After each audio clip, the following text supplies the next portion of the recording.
Hi, everyone. Welcome. Please feel free to take a seat. Thank you so much for joining us this evening for the 2023 return of the Goldsmith Lecture.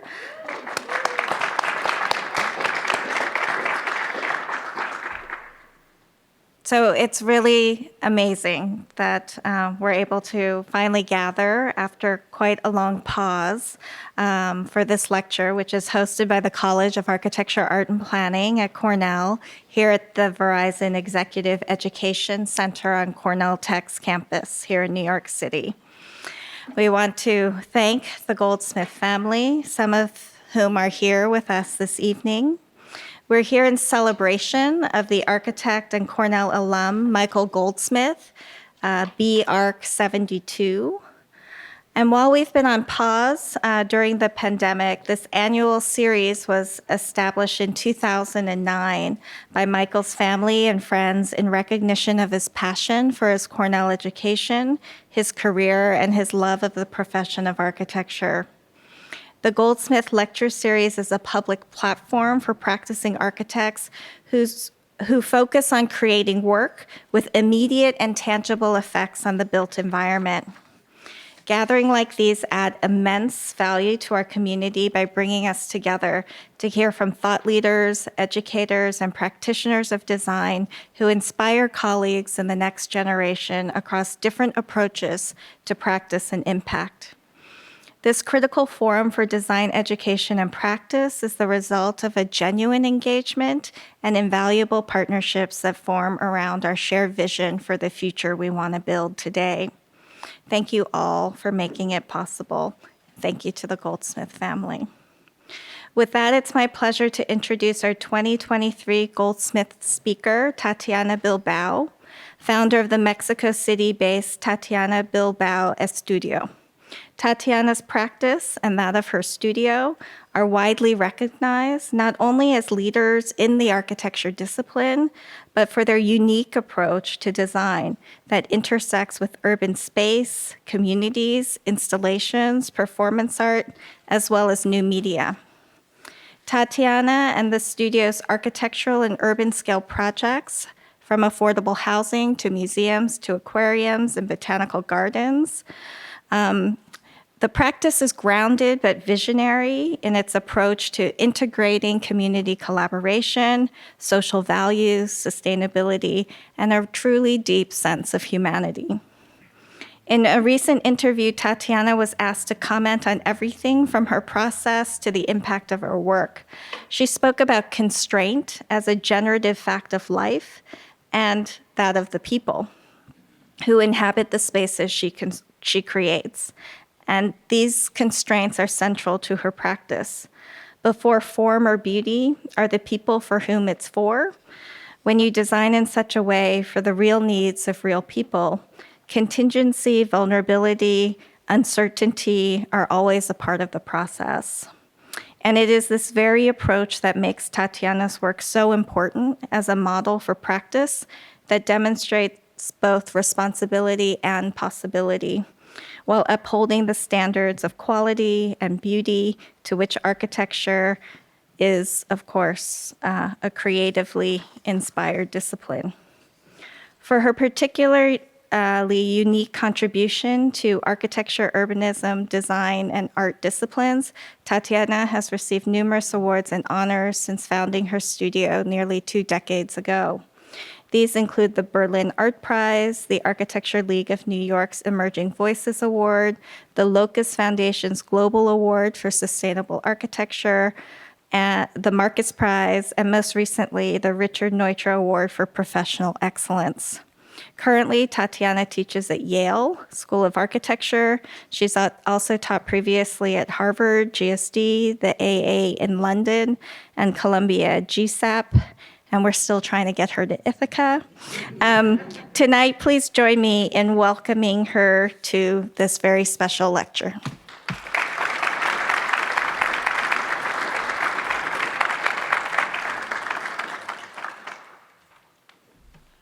Thank you so much, Mirjane. I really appreciate it. It's a very big honor for me, and your beautiful words. Thank you. And thank you, the Michael Goldsmith family. He's a BR 72, I just found out. I was born in 72, so I'm glad to. I hope I make honor to his life. Tonight, I'm very grateful that you put this in place and gave me this opportunity to be here tonight. Thank you very much.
Six and a half years ago, I got a call from Pater Kilian, a Cistercian monk from Heiligenkreuz Avenue, Abbey in Vienna, near Vienna, 40 kilometers outside of Vienna.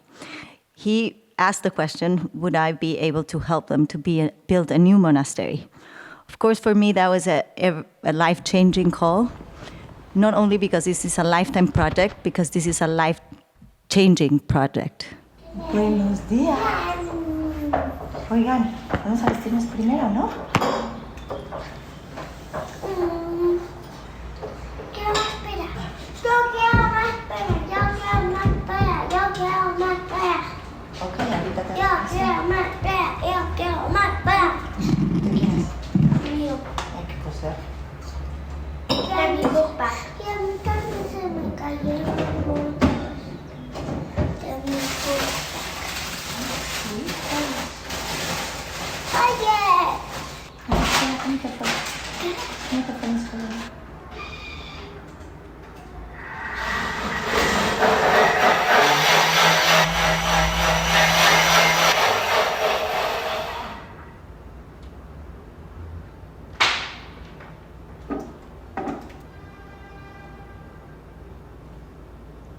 Not only I have realized that the monastery is the ultimate domestic space, and my work really relies on the study of domestic space, but I believe that it's the only typology I've ever found that it is really dedicated to hold a body to exist. A physical body to exist that really understand that it's not only physical what it needs a spirit.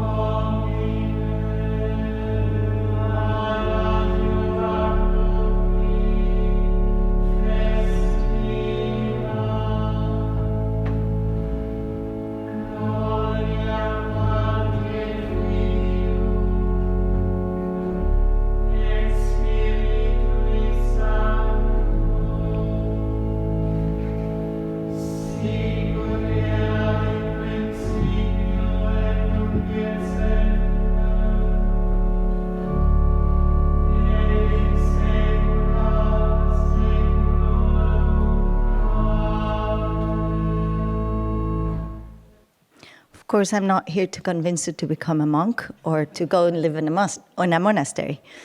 But for sure, I really wanted to start this lecture with this project because for me there had been two fundamental learnings from it, or probably two fundamental things that I have come to realize that I've tried to research and explore and talk about around my whole career. And finally coming to understand what a Cistercian monastery is, what a monastery is, what monasticism means, what is the history of that, and what does it mean to make a building for that. I have come to understand these two very important things. As I said, like the moment I got the call from Patrick Killian 6.5 years ago, we started trying to understand and immerse ourselves in the history, because we really wanted to kind of seriously address the notion of what does it mean to make a monastery on the 21st century for a 9, almost 10 century tradition that still kind of almost exists the same way as it existed then. What does it mean, all the changes that for them are not very much, that have come to happen all these 11 centuries, and what does it mean for the history of this order, no, that we are building a Cistercian monastery for the 21st century. So we studied several of the monasteries that were designed and built in Europe by the order, and through the history of them and till the day, and have understood that there is one single principle that leads everything, that defines the space. And it's hard to say that it is, if it's the ritual that had described and defined the space, or if the space was built and the ritual was then have to come to be defined. I would say that it's two ways. It's a symbiotical relationship. So the ritual exists in the space as much as the space exists for the ritual. And meaning that the space is perfectly orchestrated to follow the rhythm of the day, the rhythm of the year, in terms of physically done it, but also follow the body in its own physical and natural cycles to hold it in this space. So it is really a place that you move within it in a very rhythmic manner, in an hourly way. The ritual exists the same way. And the building has the moments and the spaces for the bodies to really be held and to be able to live this spiritual life that they're aiming for. So the monks really understood in the 6th century that they couldn't live by themselves. They understood the exact definition of the need of the other to exist in order to be able to live this very intimate solitude and individual life. The hermits started to understood in the desert. They were fathers of the desert, living away from this very tumultuous moment of society. But they very little after started to realize that they were all coming together to live as hermits, but together. And this is the moment where monasticism started, and it is the start of all these orders, and one of them is the Cistercians. Cistercian is kind of the first order that defined itself from the rest in the 11th century, and it was led by several voices, obviously, as everywhere, but it's very recognized that Saint Bernard was the one who led this movement. Saint Bernard rewrote the letter of Saint Benedict, and that is very descriptive of the ritual, but of course in not very descriptive ways and concrete ways, but in very subtle ways, it describes how the space should be. He himself founded 300 monasteries. One of the monasteries he founded is the mother house of Heiligenkreuz, which is the mother house of this new monastery. This monastery, Heiligenkreuz, it was built in 1133, and it has been functioning since then. It's the longest and most kind of vivid and biggest Cistercian monastery in Europe in the moment. There are 102 monks living there, and they're growing. Yes, all the other monasteries are dying, and this community is growing and thriving. Why? I don't know. Their endeavor is to build a new monastery in Brandenburg. In the beginning, the idea was to restore an existing Cistercian monastery that was secularized 200 years ago, but the foundation that directs that monastery didn't want the monks there. So the monks decided to build a new monastery in the area. And we were amazingly called to even search for the land. So we would help them understand where to do this monastery. It was kind of a funny call. I got a call from Participatory and Tatiana, but you need to come because we need to find the site. I'm like, do I put my boots on and we start walking? Like, how do we find a site for your monastery? And he said, well, not exactly, but almost. So bring your boots and let's go and walk in the woods. And after a search, I mean, it had more parameters. It was not just walking in the woods. After the search, we found 2 places. The majority of the community of the monks wanted an idyllic place that used to be a hotel with a little lake. And this is Brandenburg, East Brandenburg. This is a very kind of town that with a difficult history. It's a town near Eisenhüttenstadt, which was the kind of the utopic city built in East Germany by the Communist Party, and so it has a history of a very contested history, and right now is overcoming that history presently.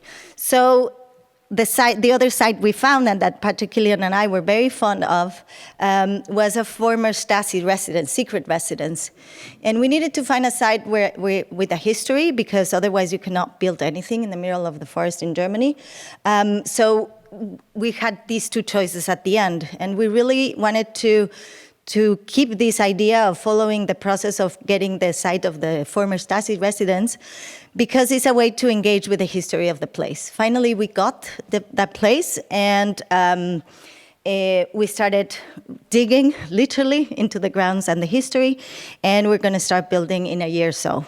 But I think that the details of the project, which are truly interesting, and I think we have material to write a novel, but it will be not non-fictional novel. But I think that the most interesting things are these 2 lections that I was telling you that we have really got and carried out through ever. So we have, as I said, laid down the plans, created the feasibility studies, the permitting process of the land use, and the permitting process for the construction, and we're going to start construction phase 1 in a year, so a little bit less probably.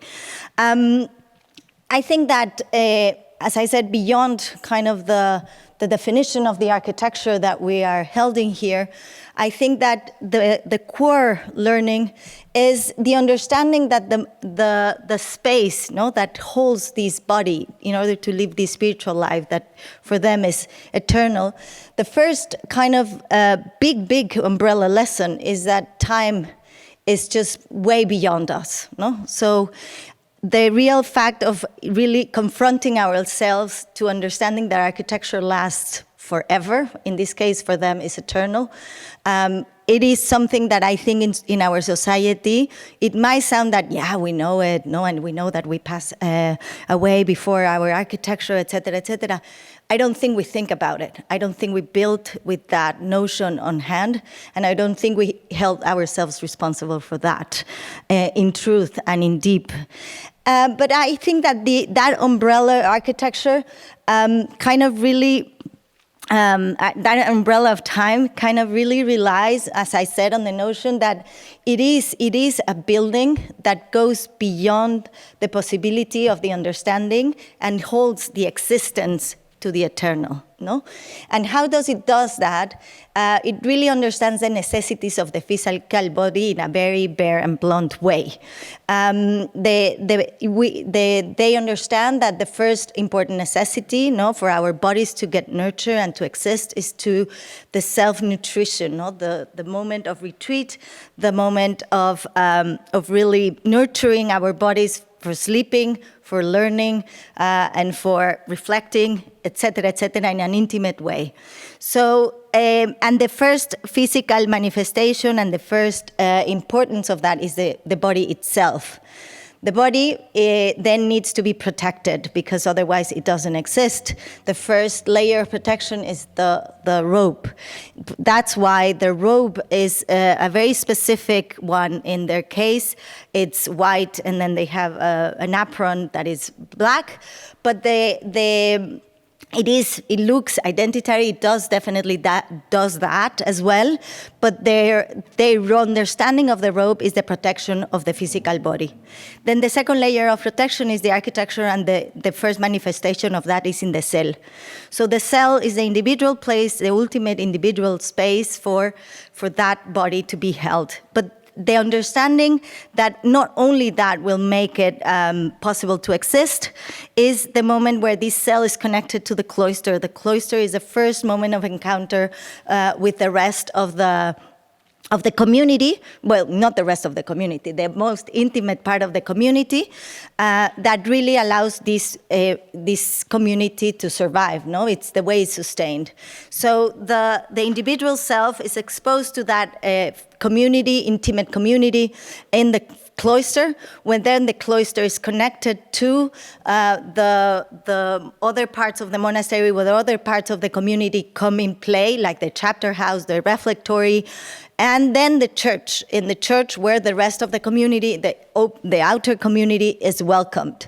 So in the day and the night progresses back and forth all the time in these stages. They never go from the intimate cell to the church and be exposed to the community, or the other way around. They're not, after being exposed to the whole community, go to the intimate cell. This happens really in stages, let's say. So from the cell, they go to the cloister, and from the cloister, they are connected to the chapter house or the sacristy, and then they go to the church. And then the day happens the other way around, to go to bed. That level of connection and understanding that the body needs those layers, of processes of, getting bigger and bigger and getting kind of broader and broader the diversity of the community they're relating to, is the understanding of how to create needed communities. And the second lesson, very big lesson, is that they don't understand their lives in an habitual way. Nothing is a habit. Everything is a ritual. And I think we have banned that from our lives in full. From the first lesson, I forgot to say that, of course, well, or maybe it's needless to say, that we have almost erased that notion of understanding how to relate to others in a more staged way. Our spaces have become completely binaries. We go from our intimate private space to a door connected to a corridor that connects you with 20 persons if you're lucky and privileged and you live in a small building. If not, and you're even more privileged, you're in a house, but you open the door and you're in the whole neighborhood of 20,000 people. Well, me, I live in Mexico City. I don't live in a house. Or, you are out in an elevator that is completely anonymous and really expels you to a completely anonymous and abstract collective that you're not able to relate.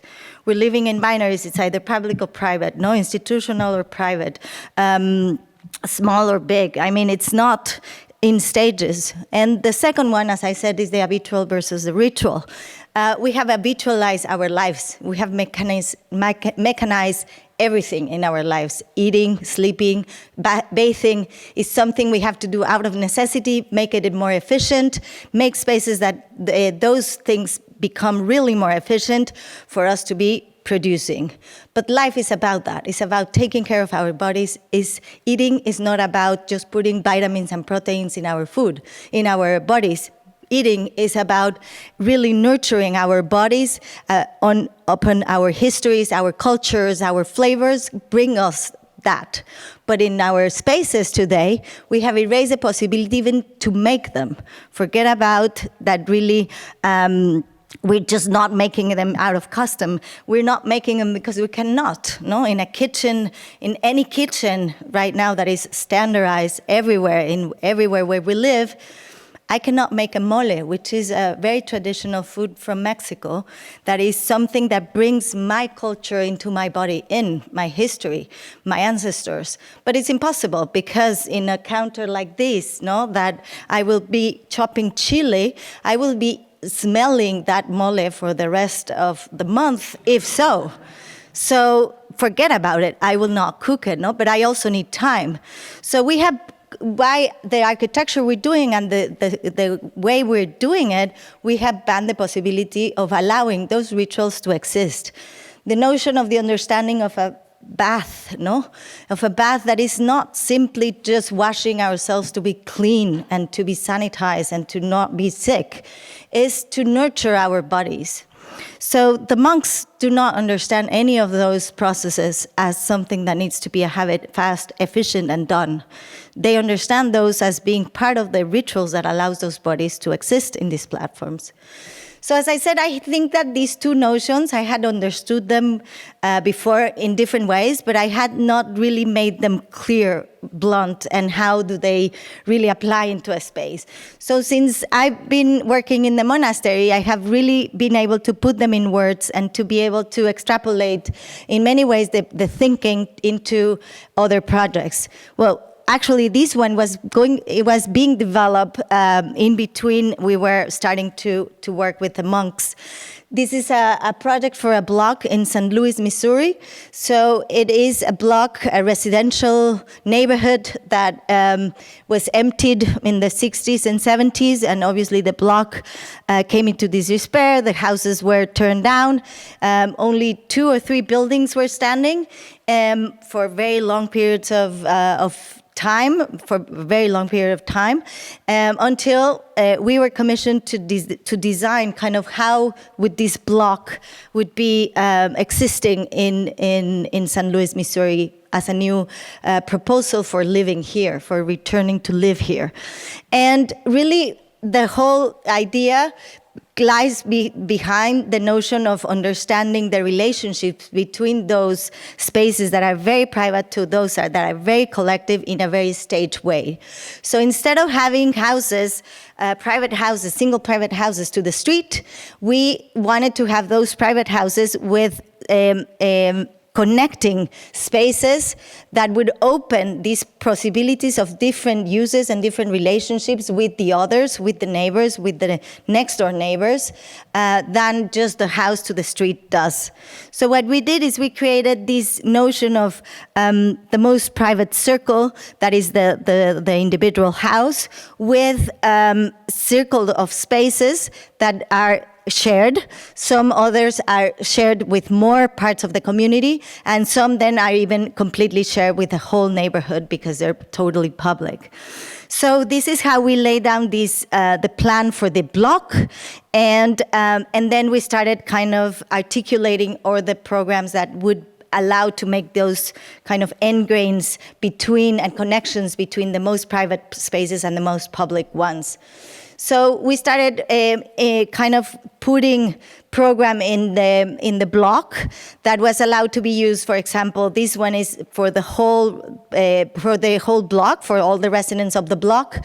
That is the more collective one, but it's not public. It's still private of the block, and some like a public park that is able to be used by anyone who passes by, but also by the same community, or by exterior spaces that are able to be used by some smaller groups of the community, of the inner community, so semi-private spaces, or spaces in the open that are basically destined to be used by individuals, by oneself, the spaces for reflection or for interaction with yourself, or productive spaces.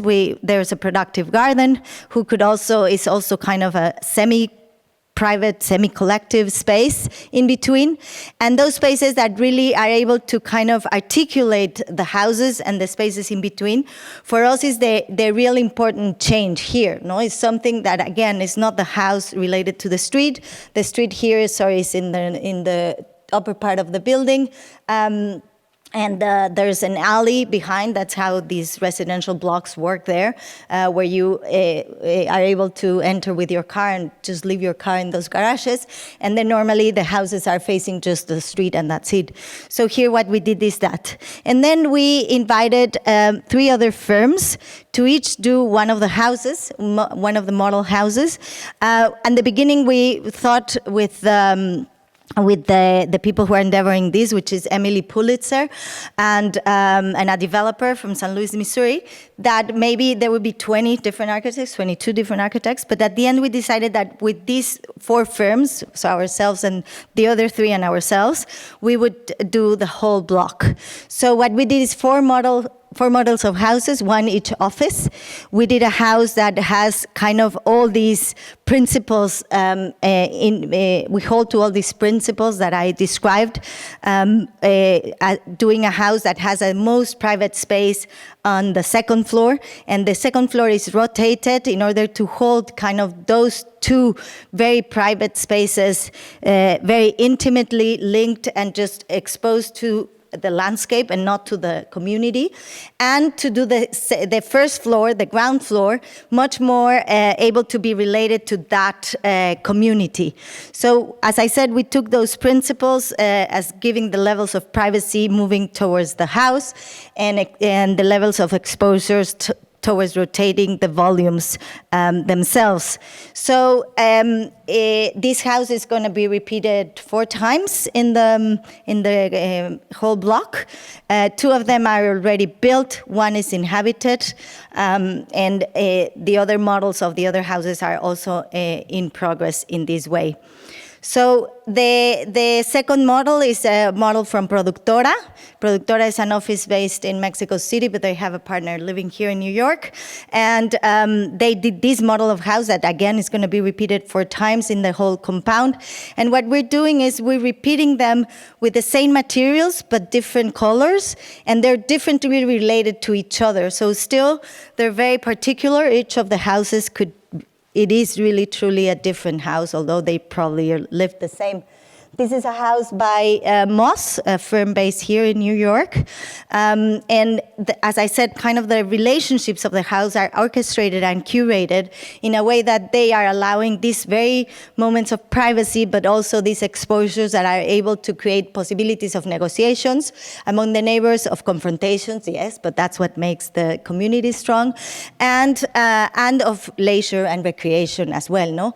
And the 4th model of the house was done by Macias Peredo, which is a firm based in Guadalajara, and this is kind of the 4th that makes the compound. All of them have different, sensibly different programs, so they're different sizes, so different types of people, obviously. Anyway, if they were identical, different types of people would inhabit them, obviously. But these ones have really slightly different types of rooms and number of rooms, etc., etc. I think that there is an urgent necessity of changing the understanding of the way we lay out cities, no? And it is really something that it's been recurrent in architectural discourse, no? That, oh yeah, but we cannot design cities. It's been probably half a century since architects have stopped really imagine the way a city should be. And maybe we tend to think, no, that is because, yeah, cities are shaped by very abstract forces that we cannot determine. But I think differently. The city, these are actually abstract forces, organic forces, I heard somebody calling them like that, are market forces that are actually deciding who can or who can't inhabit the city. Actually, they are deciding that what inhabits the city is capital, and the majority of us are being expelled from that. But nevertheless, architectures, at the end, that architecture is driven by the market forces or driven by these forces that are defining the city is what is shaping the city. So I really think that architecture, I'm naive enough to think that architecture does has the power to shape things. Sorry, people think that's a naive thought. I do think so, because that is how we live. No, the architecture finally is the form in which we are inhabiting. And right now, the architecture, yes, it is in the service of capital, of market forces, and most of all, on productive form. I really like the essay of Elisa Iturbe, Architecture and the Death of Carbon Modernity, published in Log 47, where she really is actually demonstrating how our cities, is not that we're using carbon form to build them, they're built upon carbon form. And I would like to think then, yeah, if we do have the power to shape cities, every bench, every lamp, every intervention that we do in the city is at the end making the city itself, what is the city that we should start imagining? We should start imagining one that really forgets and disregards the notion of productivity versus the notion of care. Right now, we live in a very important friction. We live in the moment where to exist, we need to produce. If we don't produce, we don't exist. And a clear example is what happened in the pandemic. There were 90% of the population in the world had to expose themselves going out to work, to meet other people, in order to sell probably things that nobody needed, to get food from the table, to be exposed to a deadly virus, and to be able to eat. So I think, when did we arrive there? When did we arrive to a moment where we, to exist, need to produce? The irony comes and the friction comes from the fact that to produce, we need to first exist. So if is that, and our cities are defined by production, what would be the city that would be defined by existence and not production? I call it the city of care, and I think it has a lot of the elements that I already exposed. First of all, I think the cities needs to be platforms for communities to exist, for a social landscape to be able to help these bodies to not need to produce to exist, just to exist. We have been designing and trying to promote different ways of approaching these processes, but truly, until I read the article of Elisa, the essay of Elisa, I really didn't realize that all of those were in service of production. All of those endeavors, as blunt as we can think of them, or as pretty as we can think of them, or as community-oriented as we were thinking, they're just all embedded in a carbon form. So how can we really overcome that thing? How can we create cities for care? What is that possibility for us to transform a system that is really directing everything? I think that transformation also would allow us to reconnect with our ecosystem. I would start with the way we inhabit. I would start with the typology that really holds bodies to exist, which is the domestic. And this is why I started the lecture with the monastery, and this is why I said it was the ultimate domestic space. If we start rethinking our houses as places of care, as a place where the most important job happens, which is the reproductive job, then we will shape cities in a completely different way and with a different conception. I also understood in the process that this is not something we should all be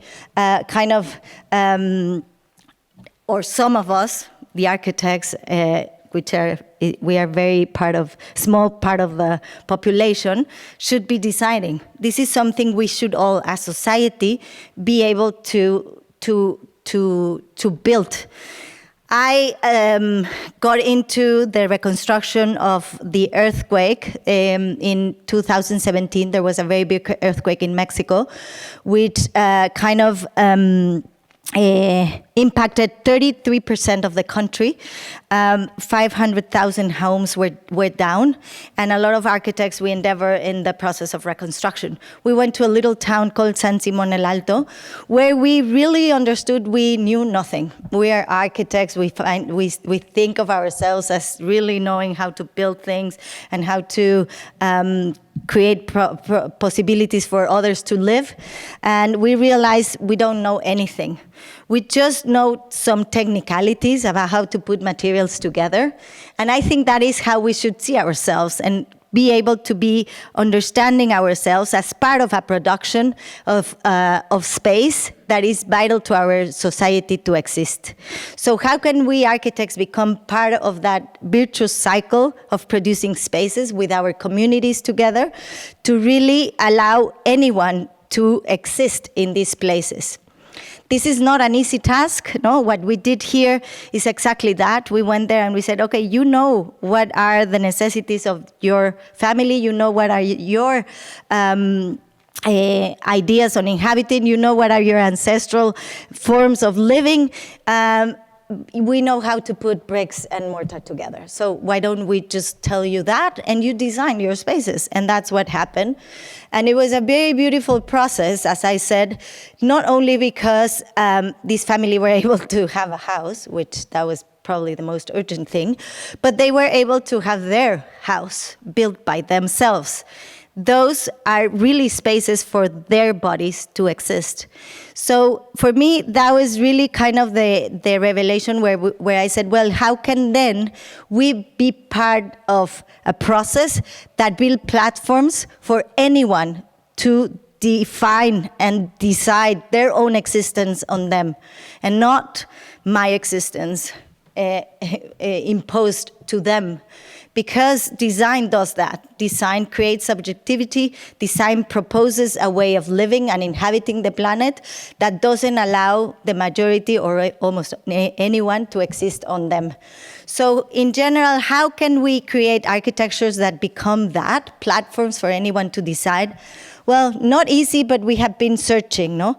And we have been trying to think. Probably long ago, we tried to think that maybe modularity could be something like that. This was not specifically modular. This was different modules that were able to be placed and built in different ways with a different relationship between them, being used in different ways in order to propose kind of different arrangements to create spaces that would allow different types of relationship to form. I don't know if this is the good or the bad, I just said different.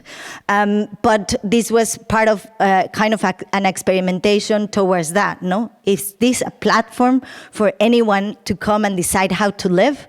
Or this one, maybe a very collaborative project, again, also amongst only architects, so I would not say that collaboratively designed.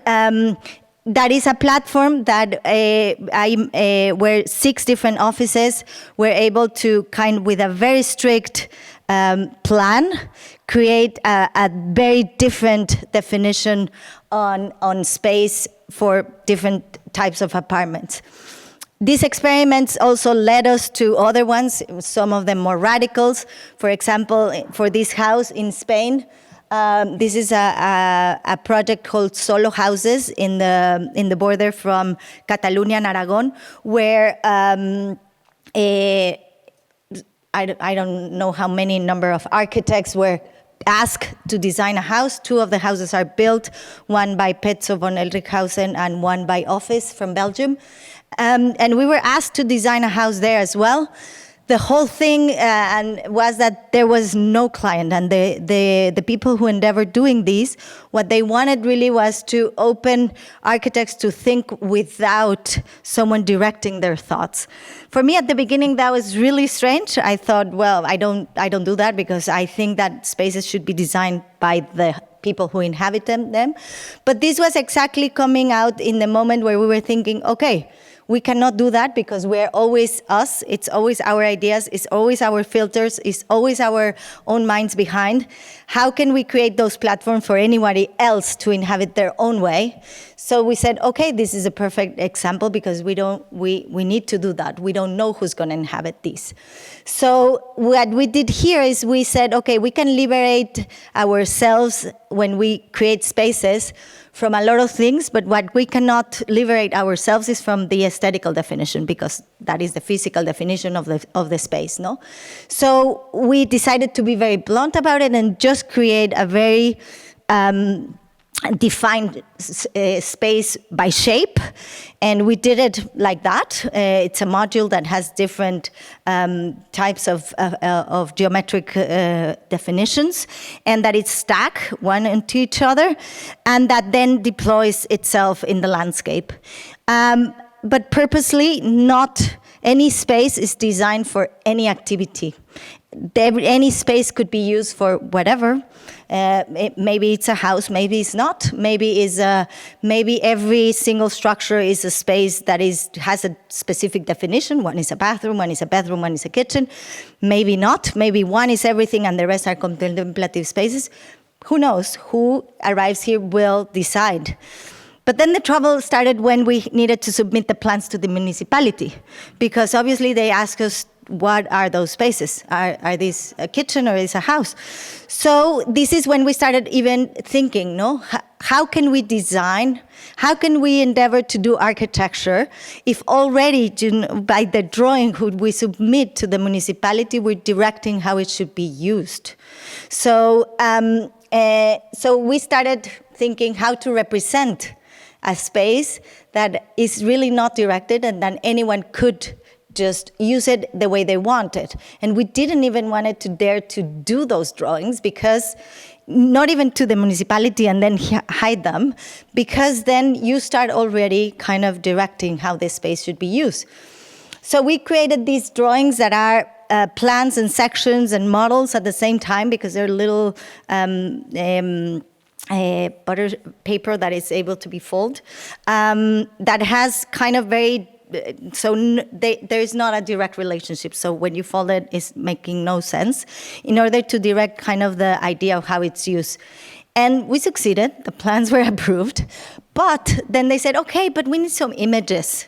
And again, we had some problems there, and they really wanted images to imagine themselves what it would be this place. And we said, okay, so what we're going to do, we're going to give these to Gonzalo, one of the persons in the office, to draw his way of inhabiting this house. So we call the house of Gonzalo, but this is not going to be when it's built, it's not going to be the house of Gonzalo, hopefully. It's not yet built. We thought that was a project that was going to go very fast and it was going to be built, but it has not been built.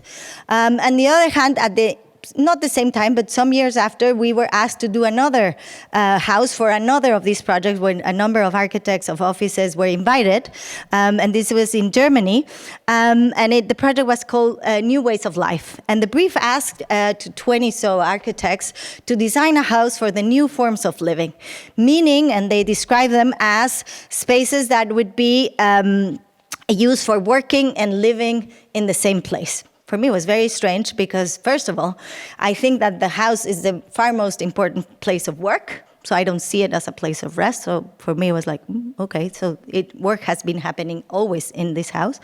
But also not only reproductive work has been happening in the house since ever, productive labor as well. In the whole world, except in the urban areas, in the most developed countries, the division is so factual. But everywhere else, the productive labor also happens in the same place of the reproductive labor. So for me, it was strange, and I just call the projects ways of life. No, they're very different ways of life. Some people do different types of work, labor, whatever you want to call it, productive, non-productive, reproductive, in spaces. So what are the ways of lives, and how can we create platform for any of those ways of life? So how could we design a house for that? Again, with the same reflection. So in this case, we started thinking, okay, we need to design some different design tools to start doing a different type of space that comes from a different mindset. So the first we developed was this chart where we said, okay, well, we can do spaces that by the way they relate to the exterior, or by the different types of proportions, and the light that comes in obviously creates different possibilities for the space, no? Possibilities of use. So we decided to choose 6 from those ideas and describe them with words. Why 6? Because there were 6 in the program that they asked us. Obviously, the program that they asked us was a house of, 2,500 feet with 2 bedrooms, 1 bathroom, 2 bathrooms, a kitchen, a living room, etc. There were 6 different types of spaces. So we decided to do 6 different types of spaces in the house. So when we described them out by words, then we said, okay, what are those spaces? How can we define those spaces? We started doing collages for those spaces, which was a different method. And I'm not going to go there to why we started using collages, because that's a whole topic of another lecture. This is the first time in the office we used collage as a design tool and not a representational tool. So we decided to collage those to describe those 6 spaces in the house. It was a very big thing already, which I already proved that the tool was very good because it was able to become a collective discussion of sorts. When we had those 6 spaces collaged, finally defined for us, we said, now what? What's the following step to do a house from there? Well, we put them together. We still didn't know where this was going to take us. We traced them together, and then we started shaping the house, no? And then the deadline was arriving. We had to deliver, and then we just shaped the house and delivered the model. I must say that when we delivered this model, I was very disappointed because I thought, well, if we would just started with, okay, let's have a house with a kitchen and a bathroom and 2 bedrooms and a studio and blah, blah, blah, we would have arrived to the same definition.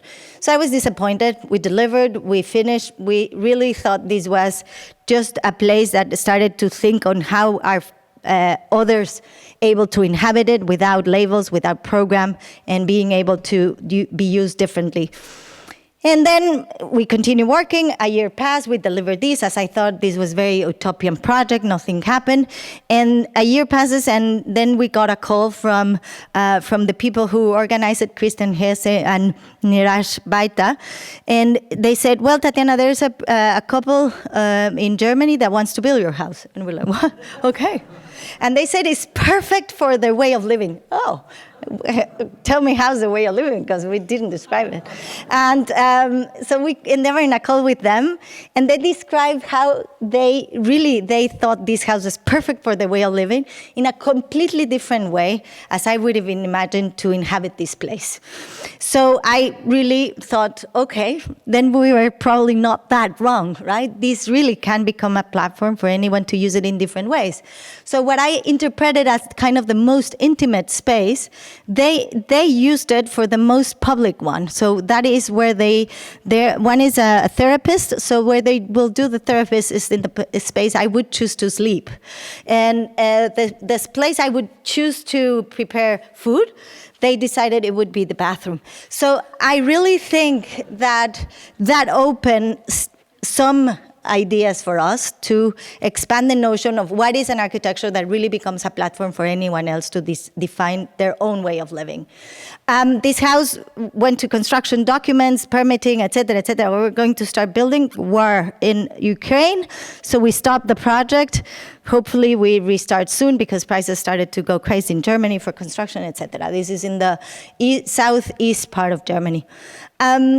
This notion of what is kind of those two things, no, of the ritual part, the community forming, the layer, the staging, and the platform for architecture, or for anyone to create their own way of living as an architecture that allows any form of living, are ideas that came together into this project, which is a building of 150 units in Monterrey. It's being built currently.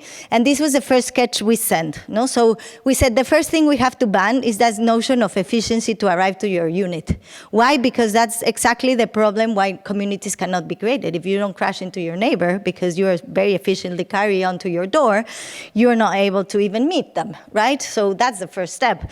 But the second step is also spaces for negotiation, spaces for those things to happen, and not in large scales, no? So 150 units cannot really be able to use spaces at the same time and administrate them easily if they're not really a community. So can we do spaces for 4 units, spaces for 6 units, spaces then for those 4 and 6 units, spaces then for 40, the spaces for 150. And that is what we try to orchestrate in this building, which, as I said, is being built at presently in Monterrey. And let's see, no, we started thinking on different ways of communicating between the floors, different ways of opening spaces, unprogrammed spaces that are some indoor spaces, some are able to be connected to the units, some not, some are outdoor spaces, and opening just the notion of inhabiting. And we're taking it into another project, all those notions. I'm not gonna stop because I need to wrap very soon. But we are really trying to even open it further, no, on those urban environments where really living has been very, very prescribed and standardized into a very single form of living, which is a monoparental units that really do not evolve with life, that really do not allow anyone to exist, because only 19% of our population lives in this normal form of living. Normal is a terrible word. And how can we create spaces that are really able to sustain a life that is organic, that is ever-changing, and that really is different as any of us, as 7 billion persons in the planet are. So this is not something easy. Architecture is something very static, but this very static thing needs to hold a very organic process, which is life. So I think we really need to stop thinking that there is ways of standardizing anything, not even toilets, in really thinking how to progress with that into building our cities, no? We have been really trying to push these ideas onto the public space. So I'm going to go very quickly to some of the examples that we have designed in the office to really kind of open also those possibilities for staging platforms for communities to exist, to form, to exist, to really understand the possibility of the need of the other to do so. And like that, we have been designing several buildings. This is a university building in Monterrey, which is holding kind of the most exposed let's say, program of the university. It is a building that links the city with the campus. It's a gated campus. It's a very enclosed campus. So before this building, there was no other building where students could just be, and the people from the neighborhood could just come in.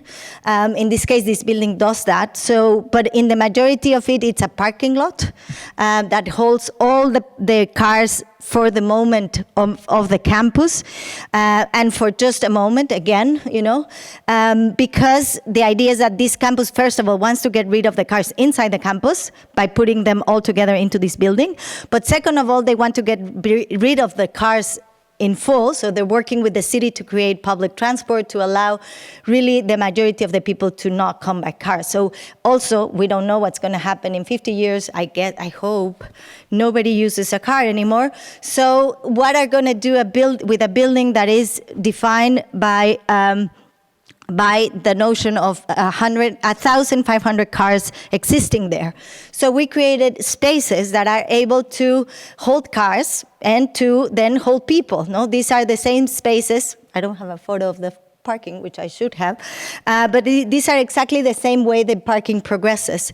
So we have a building that is puncturing, a structure that is puncturing the whole building, that is from the ground towards the exterior, kind of creating possibilities for different spaces to happen that are not dependent on the car, and that then in the future the building hopefully can just acquire the next use that it needs to be. In the same way, we won a competition with Mauricio Rocha, and we did this building together, which is a cultural center in Oaxaca, which the main purpose was to create a space understanding the conditions of these cultural spaces in Mexico. So they're never programmed. They don't have a budget. Normally one government comes in and goes out, and the one that is interested in arts and culture would program things here. The other one would just leave it out. So we thought, okay, how can we do a building that has the ability to be used while there's a program or while there's no program?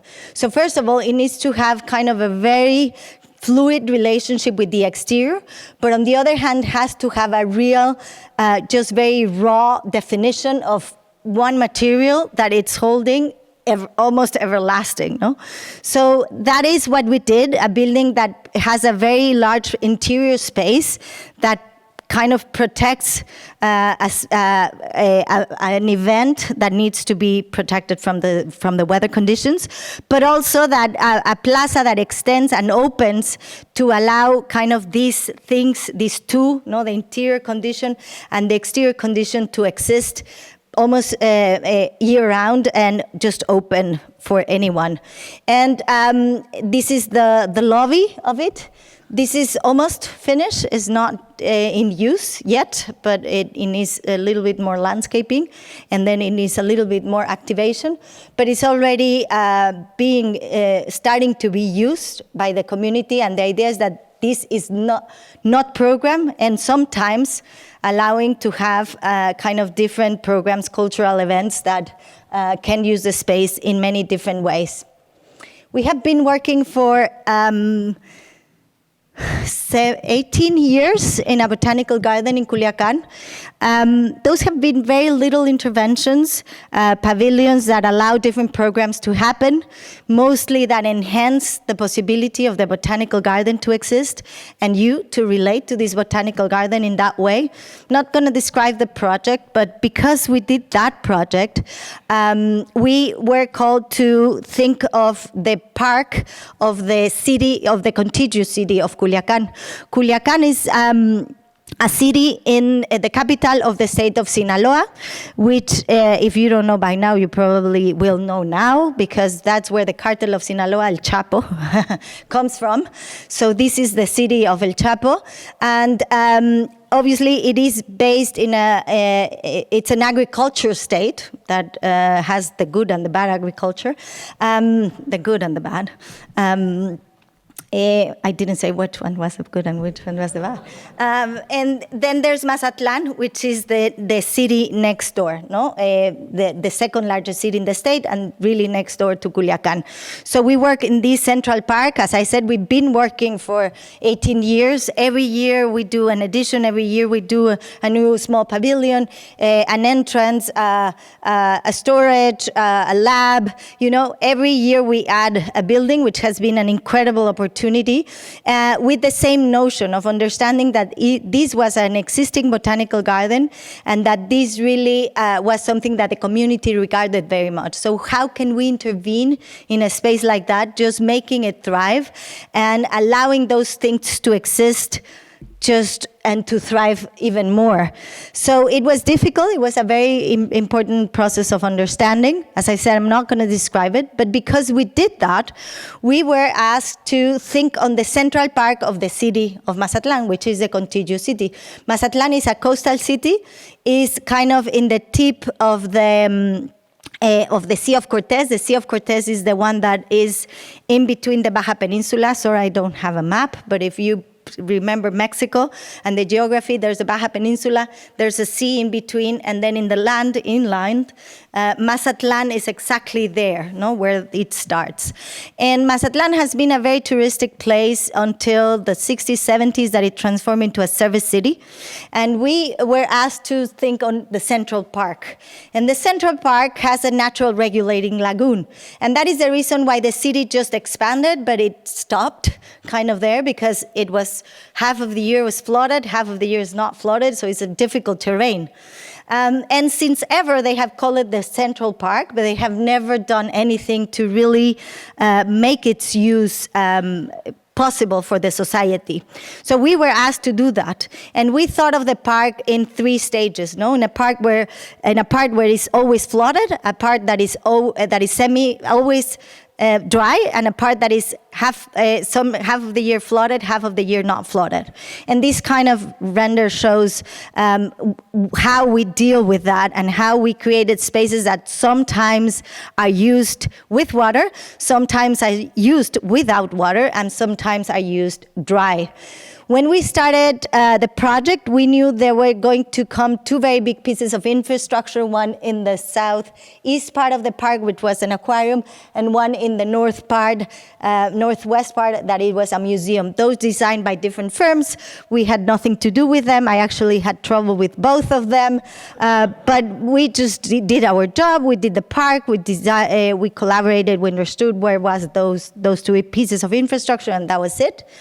Until a day where we were really restoring the life towards this lagoon, because a lot of the buildings around would just put their drainage to this park. By restoring that and restoring the lagoon and reinforcing all the nature there and doing the platforms for the paths and all the project that we did, we were asked by the people who were behind to think of the aquarium. And for me, it was very difficult, because for me, the aquarium is that project that is very well described by this mural done by Diego Rivera, Man Controller of the Universe, which really is a place that we as society think, no? We can bring that world that we don't see to us, so we can display it and somewhat fantasize on it. I see always aquariums as these places who intend to bring us much more with the ecosystem that we belong, but I think it actually alienates us more than anything else. So I said, well, I have problems with an aquarium, but mostly I have problems with your idea of aquarium, because you want an aquarium with penguins in Mazatlan, which is 40 degrees centigrade, while you have the most incredible natural aquarium right there. No, in the there. So they were like, yeah, that's why we're approaching you, because the design we have, it was this very gigantic dome, transparent dome with penguins below. I don't know how would that function. 40 degrees outside, a dome and penguins with ice. And I was like, well, the problem, as I said, is okay. Now you want to do an aquarium of the Sea of Cortez, fine, but aquariums really do not allow you to relate to your ecosystem. It really alienates us from that. It's not a place, and it's a program, Man Controller of the Universe. Yeah, we can dominate, we can bring those species to us, let's bring it. So, well, with long talks, and finally we came to visit some aquariums that probably we were more we could relate to, them and us.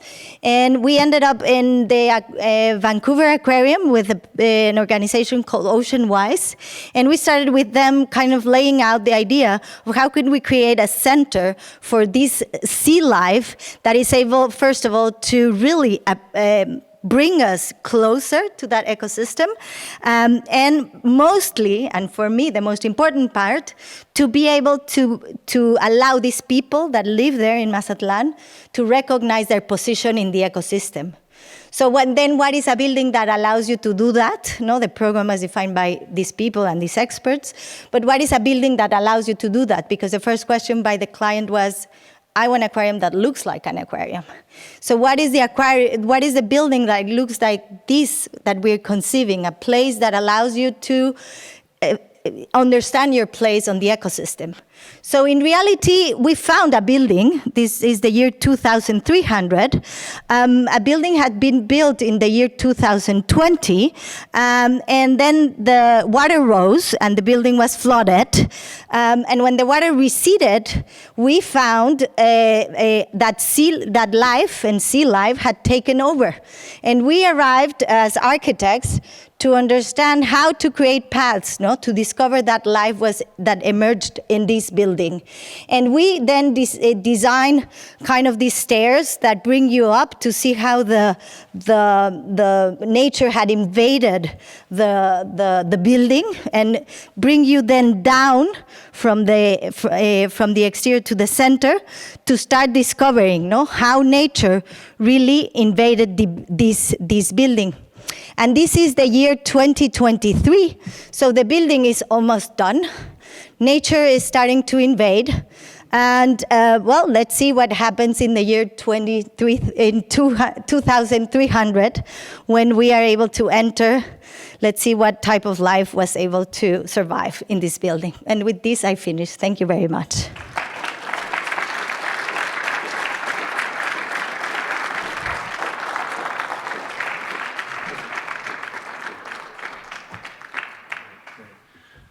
Thank you for that inspiring and compelling visual presentation.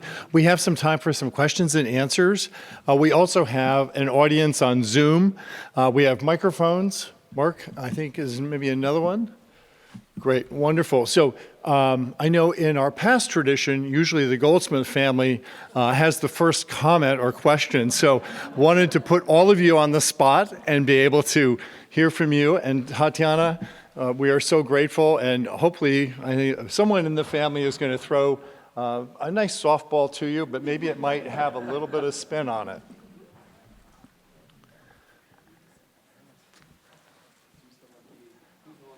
Okay.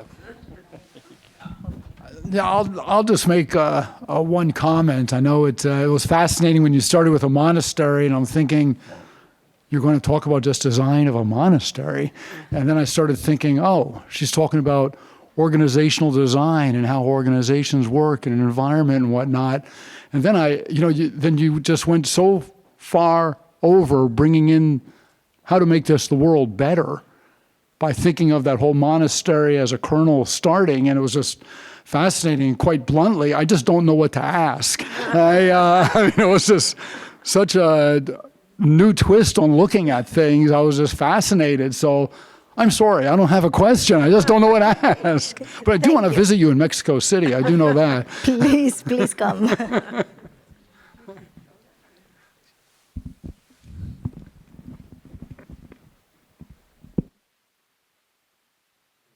Silence the room. Yeah.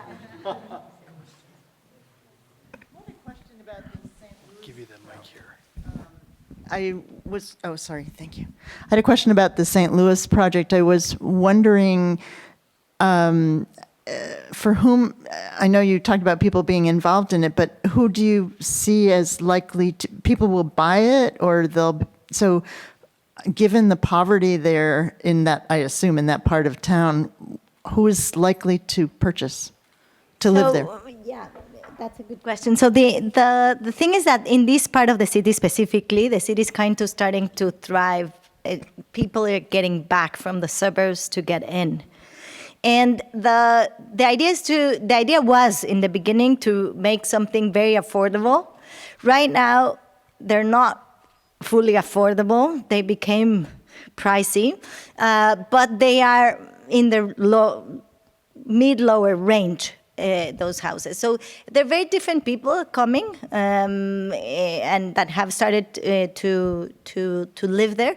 It's very few houses. It's 20 houses, no? So it's not that it's going to be a large, a huge impact. But I think in the neighborhood it does, no? It already creates that. Who are these people? There's one family with 5 kids. There's a couple that is retired. There is a professor that lives there from the university. I mean, there's very different, varied people. Yeah.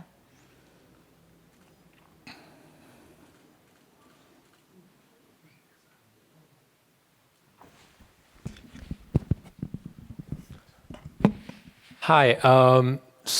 And I guess this is, it's sort of been my current in sitting through this lecture. Your work has a very strong imprint on what you want to do. And at the same time, when you talk about it as well, you talk about what you want to do and how you want to intervene. And at the same time, you're also talking about giving up the agency of the architect with the capital A, and most of your work and the presentation talked about balancing between these two, but I just want to very pointedly ask, how do you work out where you draw that line in the sand? Yeah, that's a very good question, and it's exactly the one that conflicts every day. That I conflicted every day, because on one hand, architecture is that it's very, very prescripted and very it's very directing. It's directs what is how it's the built environment. It is what it is.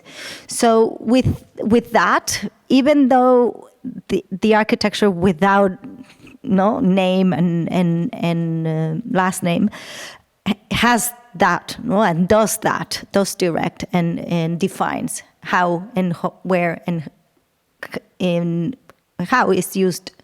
So I'm always trying to kind of live in this place, understanding the problematic part of it, but also the possibilities of that problematic part in order to open those paths towards a different way of the understanding of it. I know I'm in this part where it's very conflicting, but I decided to be there to see if within that imposing, determining place, there is a possibility of opening. Because we are in a place, in a moment where there is no longer possible that every single structure in the world is built by the community who's going to inhabit. There's certainly places where that can happen, but not everywhere. So then how can we do it in that conflicted region in a better way? Hi. Thank you so much for your talk. It was really great. I have, I think, like a follow-up a little bit on that, because you talked about capital guiding architecture and also these spaces for leisure and like these spaces that really are not seen as profitable, maybe for the capital. So I wanted to ask specifically for the Guadalajara project, like how did you insert, because I see that like as an insurgent kind of practice from the architect, like putting all these spaces, and how did you come up with that and like actually maybe pitch it to someone that is looking like for that could be housing space, and I don't know if that's the way that you found it. That's the first one. And the second one, you did mention like this idea of the architects thinking about the city as a broader thing, not only the building, but we know also that has been a super problematic top-down way of doing it. And I think, I don't know if you can share a little bit more, what do you think is the architects and the built environment professionals like role in that in a more responsible way? Yeah, so I'll answer the second question first. And so I do think that the definition of the understanding of building a city from the whole thing to the top to the bottom is exactly the notion that was led to think that we could design cities, in the 50s and 60s. And then we left that notion, understanding that was not possible, but for the reason that it was capital and these things that really define the city. But what I do think is that if we think that every move that we do defines the city, then we need to be responsible of building the city, even with a bench or with a lamp or with whatever, The wall we're going to put in the construction site we're doing defines the city. So what is going to be that wall? Because we're defining the city. So that was where my comment was going to, Not to say we need to go back to design the whole city. We need to go back to think that everything that we're doing, every single intervention in every place is building the city. And that is the sum of those is what at the end it is a city. So how can we defend the city within those forms of thinking?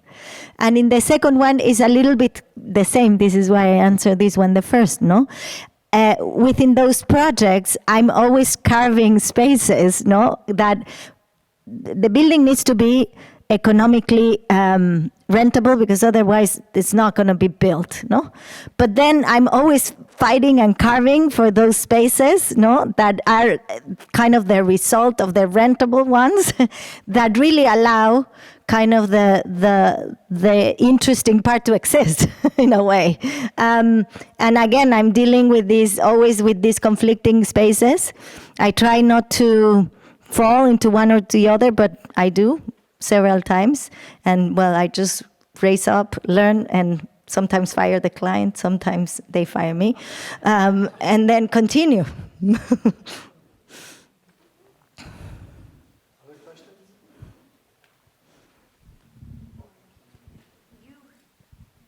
You work collaboratively with other architects in a lot of your work, either curatorially or in partnership.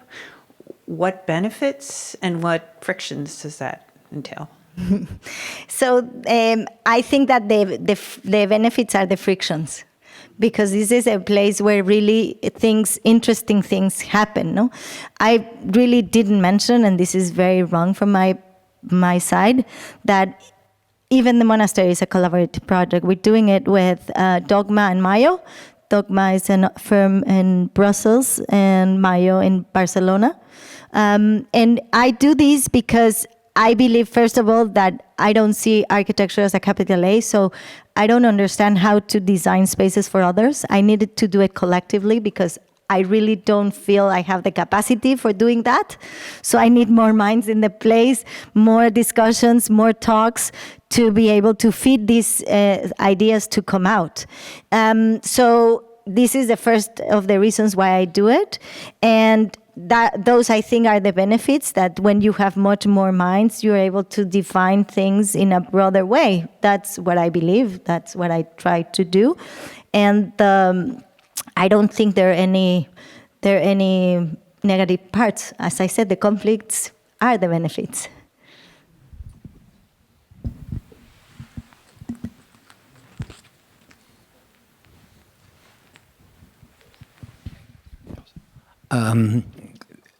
Listening to you, I don't know if I've ever heard an architect, not that I've heard that many, ever heard an architect talk like you do. You seem to be outside the box, looking in.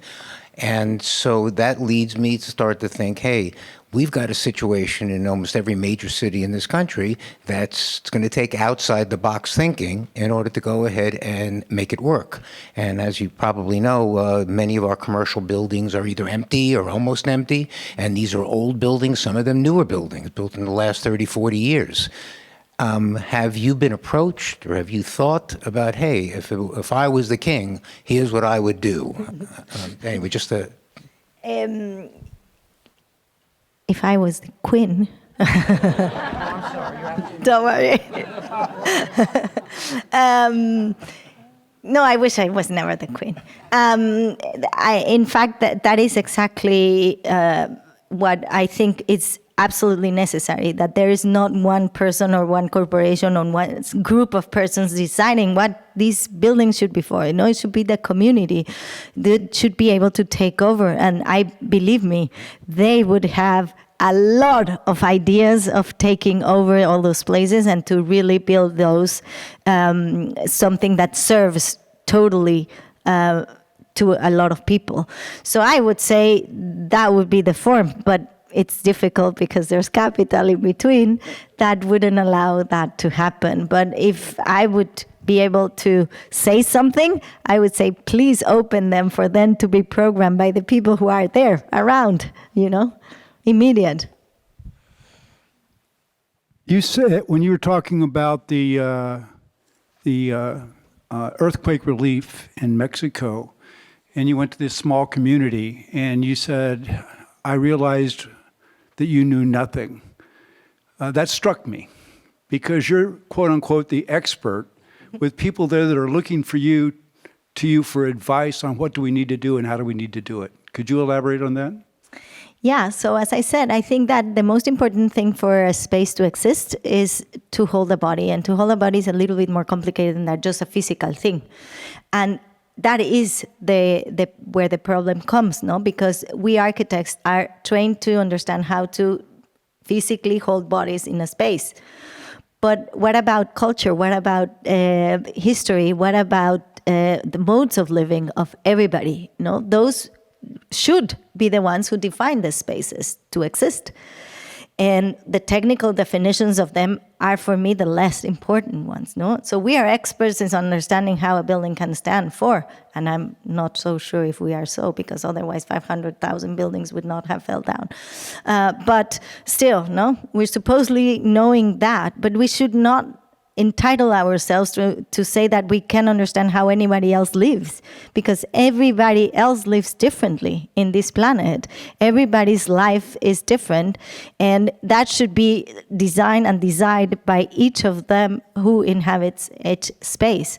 As I said, it's not something that is easy and doable in full and taken really carrying it forward. So then how can we allow that architecture to be that, not to be able to be inhabited by you and not by my idea or by the society idea or the industry or the market idea of inhabiting this planet, no? Because that's how right now the whole built environment is defined for.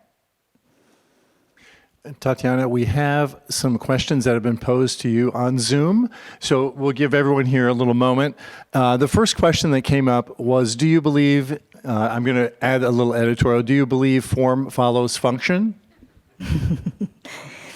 No, I think the problem is exactly with that phrase is that people do tend to believe that, no? And I think that because what is a function? Who defines a function for, no? And who has the power to define what is the function? So no, I think that functions are infinite and possibilities are the same. So the space should follow that. Right. The next one moves on to the issue of carbon. And in the carbon neutral world to come, how can architects provide for this future? Oof. Do you think there's a carbon neutral form to come? Hopefully. As I said, I don't think it's it's only the architects. No, it's society that we have to understand that we are embedded in a carbon form. The way we live, the 8 hours we sleep, the 3 meals a day, everything is embedded in a carbon form. So it is a systematic change in order to achieve carbon neutrality. Otherwise, we're not going to make it. So I don't think architects are the only ones there. But definitely architects should start thinking on how to provide platforms for that change to exist. Next question. What made the monastery client to contact you for the project, especially when the site was not even selected? Have you done monastery projects in the past? Yeah, it's because really this story is a story that every time, till now, 6.5 years into the story, every time I speak about it, every time I'm there, which is almost every 2 months, I am like touching myself to think if this is really happening to me or not. It is all kind of literally, in all the sense of the word, incredible. So I did a house in Monterrey. I didn't show it, for a lady called Vanessa. And Vanessa, who obviously we became very close to because we were doing a house with her, for her. When we finished, a year after, she told me, Tatiana, I never told you, but my best friend is a monk. And I was like, oh, okay. No, you certainly never told me, but I was not surprised by the fact, because I knew she was very religious. She was involved in the kind of the Catholic movement, juvenile movements of Mexico, so it didn't surprise me. And she said, well, and this monk really followed the whole construction of my house, and they want to make a new monastery, and they want your number. Can I give you your number? And I was like, really? Is that a question? And that is when all started. That's the story. It has many more layers, but yeah. We'll do one more from here, and then if others in the room have other questions, we'll jump right back. This one says, I have a rather peculiar question.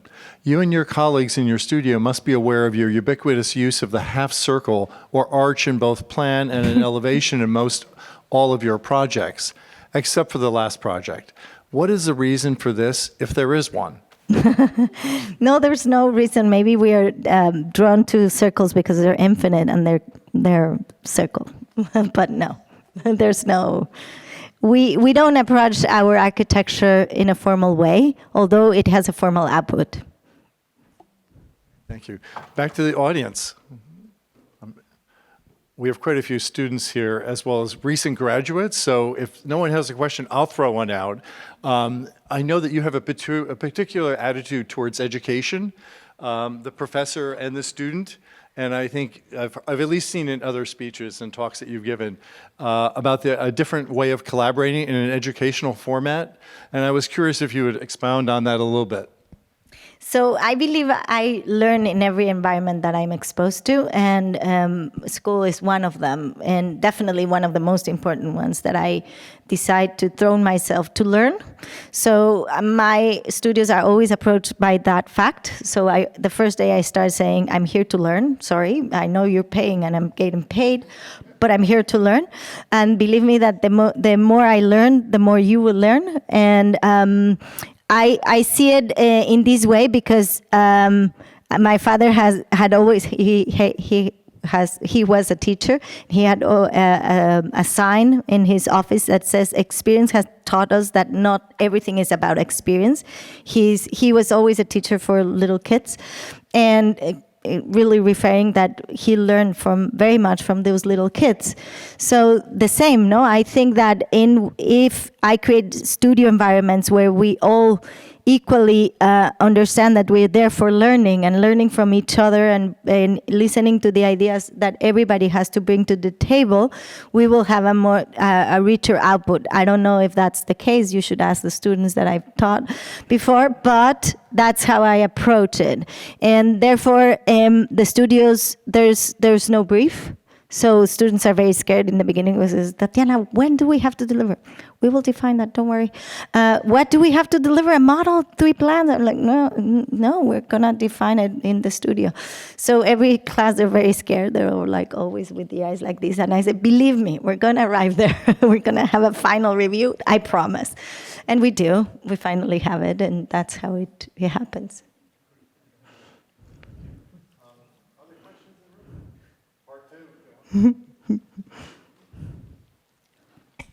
So you've so far spoken, and Bob touched on education, and you've spoken about the fantasy of architecture so far, which was this entire hour-long conversation. But there has to be a reality that sits behind it that enables all of this fantastical stuff to happen. And I don't know how you want to speak about it, but if you could speak a little bit to that, I think we'd all come away a little more enriched. It's really, again, in the same line of the other answer. I'm always living in this line, balancing line that I could fall to one side or the other. But I do believe that I need that fantasy to create the reality. I think that if I don't fantasize and I just live in reality, I would just not be able to respond more imaginatively. And if respond is a good word, I don't think so. But I and exactly in the last project in the Aquarium Research Center of the Sea of Cortez, it's going to open to the public in 2 weeks. And 2 weeks ago, the director of the project just said, Tatiana, I don't know why you keep saying this story about your fantasy 2300. I mean, come on.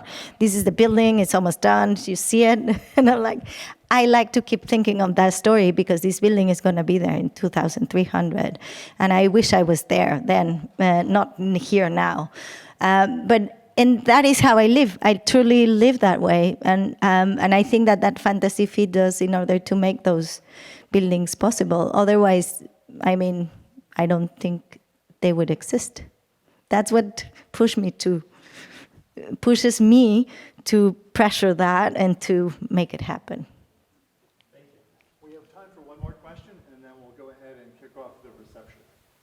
Hi, I'm repeating too. Sorry. So I know that during your talk, you talk about the spaces for care, and I know that you're from Mexico, I'm from Colombia.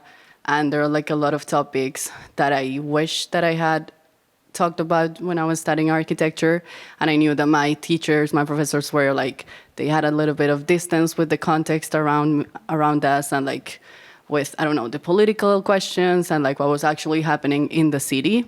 There was like a distance, and I see that with architecture a lot. That's one of the things that I have. And I don't know if, as a professor, you include topics like gender when it comes to like care and any social, political discussions that you insert in your classes. And coming from Latin America, I know that social uprising, like it's impossible not to be embedded in those conversations. And how do you think about when it comes to architecture and teaching architecture?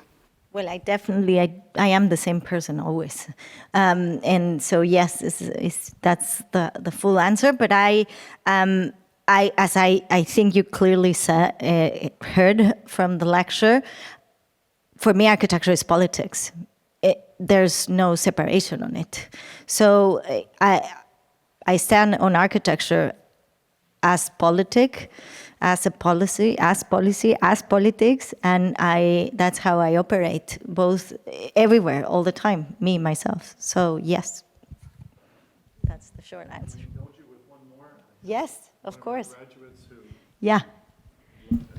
Thank you.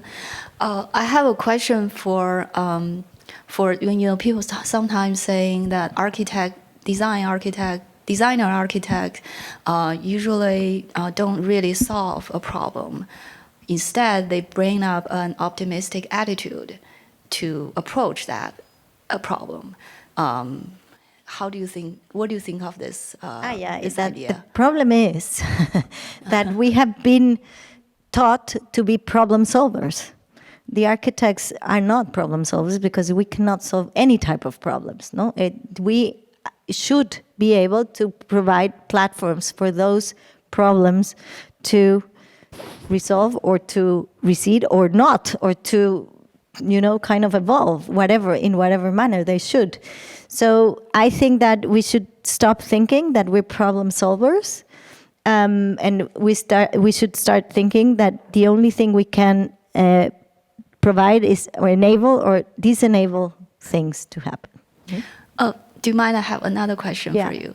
How do you think the architect today is different from the architect in the 1950s, 60s? What kind of new positions or responsibilities were given in today's architect? We need another 3-hour lecture. Thank you.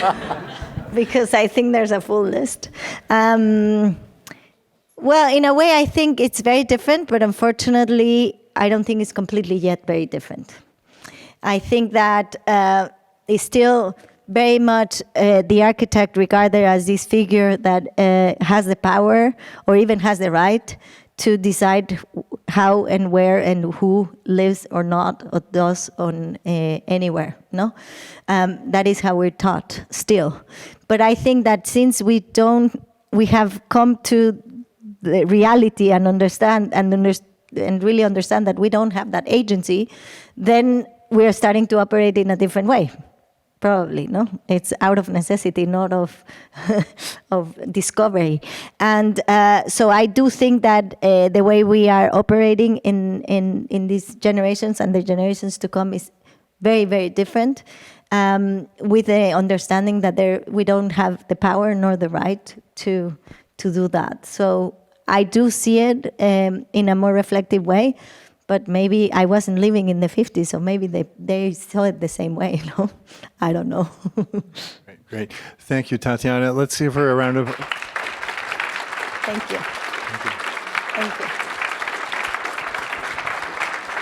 Thank you.